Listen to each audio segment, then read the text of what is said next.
मकान बनाने वाले मिस्त्री मजदूर अनपढ़, कार मोटर बाइक ठीक करने वाले मैकेनिक अनपढ़, घर में बिजली की वायरिंग ठीक करवानी हो या फिर एक स्विच तक लगवाना हो तो अनपढ़ से लगवाते हैं।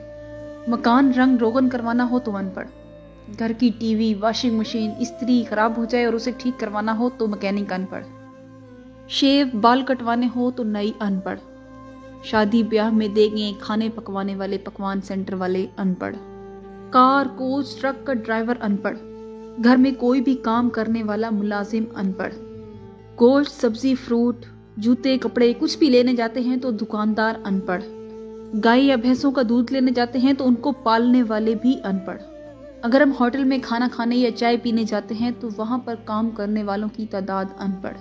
लिखी हुई लिस्ट में अक्सरियत उन्हीं की तादाद है जिन्होंने कभी स्कूल का मुंह भी नहीं देखा।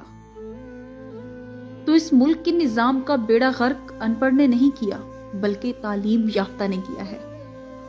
हम बचपन से लिखते और पढ़ते आ रहे हैं कि मुल्क की तरक्की के लिए तालीम बहुत जरूरी है।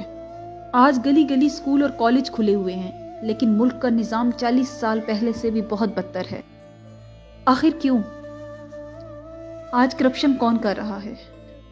आखिर हमारा निजाम तालीम पढ़े लिखे और अनपढ़ का फर्क पैदा क्यों ना कर सका? और आखिर वो कौन सा इल्म था जिसके बारे में हमारे प्यारे नबी हजरत मोहम्मद सल्लल्लाहु अलैहि वसल्लम ने फरमाया था कि इल्म हासिल करो माँ की गोद से लेकर कब्र तक। अनपढ़ जिनका जिक्र मैं पहले कर चुकी हूँ आपको जलील कभी नहीं करेगा, लेकिन अगर आप बैंक थाना ऑफिस कचहरी कहीं भी चले जाएं तो ये डिग्री वाले आपको बहुत जलील करते हैं। माजरत के साथ फैसला आपने करना है कि शोबे जिंदगी का हर काम अनपढ़ कर रहे हैं, ये सिस्टम चला रहे हैं, तो तालीमी इदारों और डिग्री ने क्या किया?